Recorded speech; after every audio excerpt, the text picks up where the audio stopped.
Good morning friends, स्वागत है आपका आपके अपने YouTube channel study with Ravi Thakur पर। चलिए आज के द हिंदू एडिटोरियल वोकैबुलरी की शुरुआत करते हैं। वोकैबुलरी के पीडीएफ के लिए आप मुझसे टेलीग्राम ग्रुप में जुड़ सकते हैं। मैं अपने टेलीग्राम ग्रुप का लिंक इसी वीडियो के डिस्क्रिप्शन बॉक्स में डाल दूंगा, तो आप डिस्क्रिप्शन बॉक्स में जाकर मेरे टेलीग्राम ग्रुप के लिंक को एक्सेस कर सकते हैं। तो चलिए शुरुआत करते हैं आज की वोकैबुलरी की। आज की वोकैबुलरी का पहला वर्ड है विस्टा। विस्टा यहाँ पे नाउन की तरह यूज हुआ है। इसका मतलब होता है किसी चीज का बेहद सुंदर या मनोरम दृश्य होना, व्यू होना, उसे बोला जाता है Vista. A vista is a view from a particular place, especially a beautiful view from a high place. That is called vista. अगला शब्द है एडिफिस। एडिफिस यहाँ पे नाउन की तरह यूज हुआ है।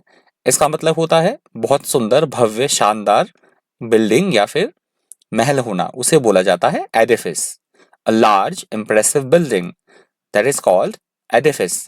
अगला शब्द है डेबिलिटेशन। डेबिलिटेशन यहाँ पे नाउन की तरह यूज हुआ है।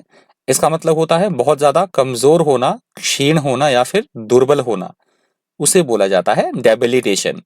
Serious weakening and loss of energy, that is called debilitation. अगला शब्द है इंटरवेंशंस। इंटरवेंशंस यहाँ पे नाउन की तरह यूज हुआ है। इसका मतलब होता है किसी भी काम में, किसी भी प्रक्रिया में हस्तक्षेप करना या किसी तरह का कोई व्यवधान उत्पन्न करना, उसको बोला जाता है interventions. Intervention is the act of intervening in a situation, that is called interventions. अगला शब्द है कॉन्ट्रैक्शन। कॉन्ट्रैक्शन यहाँ पे नाउन की तरह यूज हुआ है। इसका मतलब होता है किसी चीज को छोटा कर देना। हम बोल सकते हैं संक्षिप्तीकरण की प्रक्रिया या फिर सिकुड़न की प्रक्रिया, उसको बोला जाएगा कॉन्ट्रैक्शन, कमी होना किसी चीज में। The process of becoming or of making something become smaller or shorter, that is called contraction. अगला शब्द है prevaricating। prevaricating यहाँ पे वर्ब की तरह यूज हुआ है। इसका मतलब होता है सच को छुपाने के लिए सीधा जवाब ना देना। हम बोल सकते हैं तोड़ मरोड़ के कोई चीज पेश करना, झूठ बोलना या फिर छल कपट करना, उसे बोला जाएगा prevaricating. To avoid answering a question directly in order to hide the truth, that is called prevaricating. अगला शब्द है लस्टर। लस्टर यहाँ पे नाउन की तरह यूज हुआ है। इसका मतलब होता है तेज रोशनी होना, या हम बोल सकते हैं ऐसी जगह जहाँ पे बहुत ज्यादा रौनक हो, चकाचौंध हो, उसको बोला जाता है lustre. Luster is the qualities that something has that make it interesting and exciting, that is called luster. अगला शब्द है पीस मील। पीस मील यहाँ पे एडजेक्टिव की तरह यूज हुआ है। इसका मतलब होता है किसी भी काम को छोटे छोटे भागों में करना, टुकड़ों टुकड़ों में करना और उसे उसे थोड़ा थोड़ा करके पूरा करना, कंप्लीट करना, उसे बोला जाता है piecemeal. Done or happening a little at a time, that is called piecemeal. अगला शब्द है ग्रांडियोज। ग्रांडियोज यहाँ पे एडजेक्टिव की तरह यूज हुआ है। इसका मतलब होता है बहुत भव्य, शानदार या फिर ऐसी कोई चीज जो बेहद हमें दिखावटी सी लगे, बहुत ज्यादा मनोरम लगे, परंतु वो दिखावटी हो, भव्य शानदार, परंतु साथ साथ वो कैसी हो, दिखावटी भी हो, उसको बोला जाएगा ग्रैंडियोज।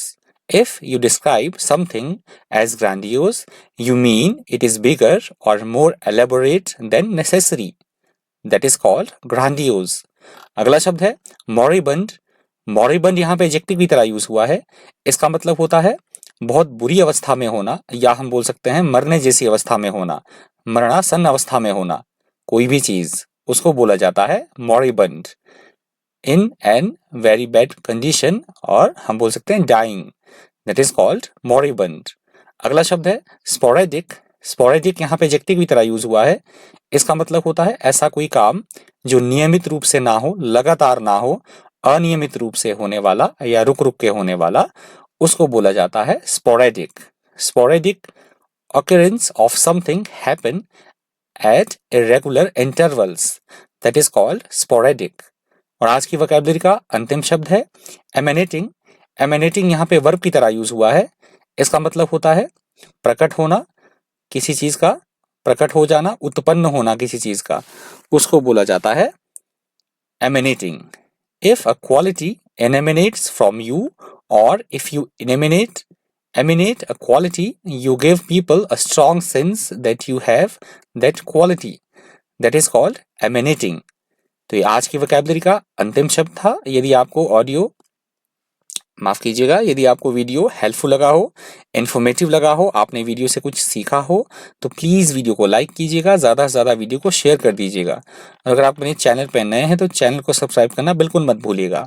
तो आज की द हिंदू एडिटोरियल वोकैबुलरी में इतना ही। Thank you, thanks for watching.